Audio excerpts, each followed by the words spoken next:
Hello, everyone. This is PamelaTopjian, and today I'm going to talk about the terms longevity, biohacking, and anti-aging and what they really mean. So, if you've noticed, there's a lot of talk around longevity, biohacking, anti-aging, and I think that just mainly in this past year or so, I could be totally wrong, but that's about when it's been really coming up a lot in videos and on social media and books and everything else. It's just really in my orbit a lot since the past year. I don't know about you. So, I'm no expert in any of this, but this is just meant to be a discussion and sharing my thoughts and opinions. And maybe I might even have some helpful insights or information around these topics for you. I think too that many people aren't even really sure what these terms mean. So, let's talk about it. When I hear the word longevity, I immediately think of immortality or close to it, like living past 100 years or so. And the true definition is simple. It just means long life, not becoming immortal or living forever. So we'll get into this more later, but let's first continue with the terms and their meanings. So, biohacking, when I hear about this, I think about hacking your biology, almost beating the system of your DNA and your genetic makeup. But when we look at the actual definition, bio is just short for biology, and there's nothing to decipher there, right? Usually we think of hacking as having to do with something in tech, which is defined as gaining unauthorized access to data in a system or in a computer. So, something funny that I thought of when I was thinking about this term is that long ago there used to be, long before computers, there was a term for someone who wasn't genuine. They were a hack. They were known to be someone that was, that you couldn't trust. So, biohacking does have its own definition: the activity of exploiting genetic material experimentally without regard to accepted ethical standards or for criminal purposes. So that's kind of interesting. So, one more, anti-aging, and then we'll get into the woods a little bit. We'll go a little deeper into those woods. So, anti-aging, hearing this makes me mad at the society that doesn't value its seniors, or the cosmetic industry convincing women and even girls that they have something wrong with their looks and that looks are so important, that they're not good looking enough to go out in public without all this product on their face and their hair and everything. So, we've all heard women who say, I need to put on my face before I can even go out to check the mail, right? So some people will say it makes me feel better. And so there's a difference between putting on the type of makeup that used to be for like stage makeup and the type of makeup where you put on because maybe you didn't get enough sleep or because you're going to an interview and you want to look vibrant, maybe some color in your face, some color in your lips.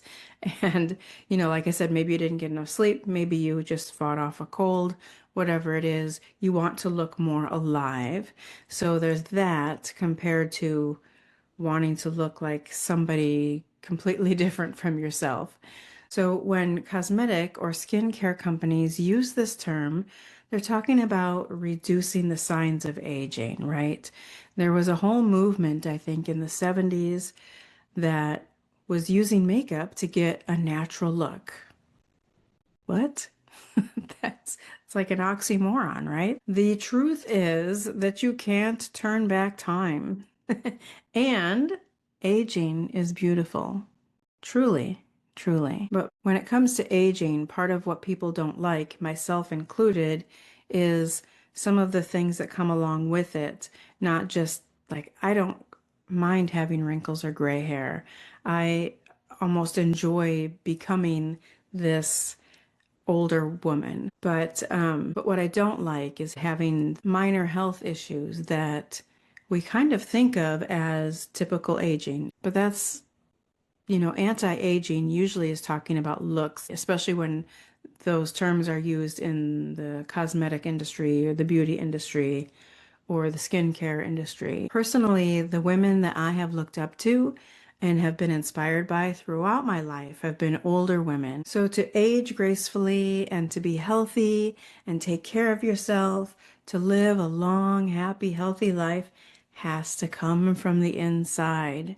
We know this, right?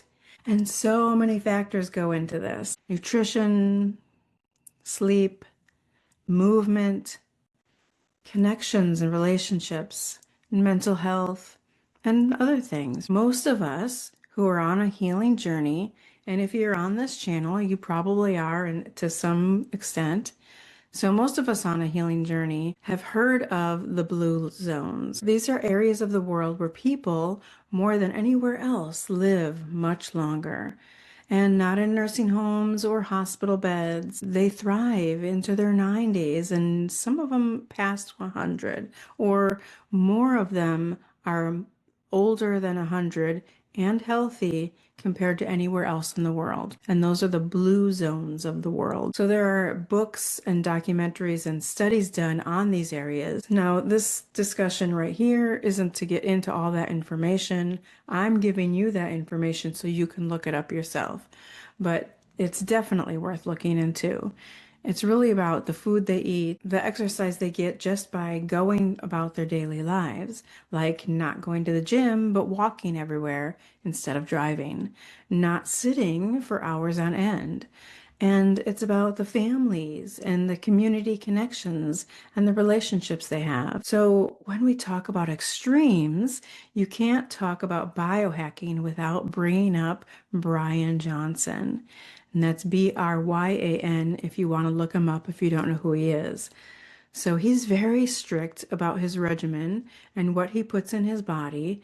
He has a system and keeps data and continuously measures different biomarkers and has different blood tests all the time. And I don't even know if I'm saying that right or what else he does, but he's to the extreme of biohacking and longevity. And I don't know if there's a documentary that he's in or if he's made a documentary, but I do know that he's written plenty of books, and I believe he has a YouTube channel. So look him up if you're interested in seeing the extreme of all of that. He is an interesting guy, and his story is actually kind of interesting because he was in a state of depression. He was unhealthy in many ways. And then he decided to, one day he changed everything around, and then he became kind of obsessed with it. So biohacking, just very basically explained, is using data, science, and self-experimentation often to improve how your body and your brain function, right? It's not always so extreme though. So just deciding that you're going to start living differently and adding like cardio to your daily life because your parents died from a cardiovascular disease, that is a form of biohacking that's more common. You're trying to reverse things that are already in your genes, or more so, preventing things that you are more likely to develop because of your genes. So you're trying to balance that out so that that doesn't happen to you. We know that our genes play a role in our health and in our life, and oftentimes how we die, but they're not the end all be all to what diseases you might develop or how you might die. You do have some control. There's no guarantees. And even if you're perfect in your lifestyle, which I don't think is possible, including mental health, you are still going to die. We're all going to die of something, right? And none of us know what it is. We will all die. And I think this is something that many people, especially Americans, are afraid of. There's a book by a plant-based doctor titled How Not to Die. And I think it's been a bestseller many times or for a long time, which really just basically talks about your diet. Talks about how a plant-based whole foods diet can help to prevent and sometimes even reverse some of those major diseases that are known to be terminal, which is a good thing, right? But despite that title, we're all going to die. So if you're afraid of death, which is very common, it might be something to look deeper into within yourself. Like, what is your motivation? You're afraid to die. Why? We're all gonna die. Every mammal dies. It's just part of the life cycle. You know, a lot of your friends and your family will have died. If you live into your hundreds, you know, are you going to be self-sufficient? Are you going to need help to do your activities of daily living, the things that you do every day just to live your life? Are you going to be able to do that on your own? Yeah, just, you know, you want to think about that. Do you really want to live forever or to 100? I don't know. Maybe you do, but aging isn't a choice that you get to make. As long as you're alive, you will age. You can't keep a puppy or a kitten that age forever. No mammal will live forever. Health comes from the inside out. You cannot buy any cream or tincture or lotion or potion that will make a 40-year-old a 20-year-old again. However, if you live a healthy lifestyle, it will show on the outside. And when I say a healthy lifestyle, it's much more than diet.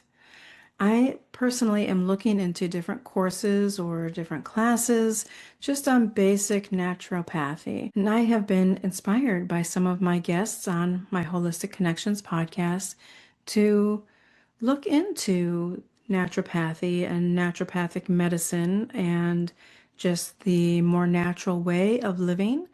Because even though I feel like I do pretty well as far as healthy living and living more holistically, I do have some health issues, nothing major, some kind of minor health issues that are just more of an annoyance that I would like to see if I can help prevent them from getting worse, maybe even reverse, you know, some of these things going on, just to live more healthy into my old age. I'm turning 60 this year, and whether I have 10 more years or 30 years, I would like to live the healthiest that I can. So I'm looking into classes and courses for that, just for my own self-improvement, to have the tools and the knowledge and the information to live healthy and, you know, happy for the rest of my years.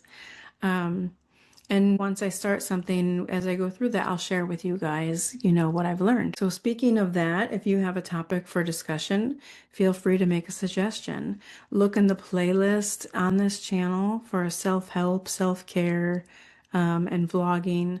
I think there's a playlist that says that in there. That's just my solo videos like this on this channel, and see what topics I've covered. Or if you'd like me to do more of a deep dive on something that I just touched on a basic level, let me know. And also I'll put my Linktree, which has all my links of everything I do and everywhere I am. I'll put that in the description below too. So I hope that this was interesting. I hope that this was maybe helpful in some way. And please remember, when it comes to aging, there's no such thing as perfection. Being obsessed won't help you live forever. And I want to wish you all inner peace and healing wherever it's needed in your life. Thank you so much for being here.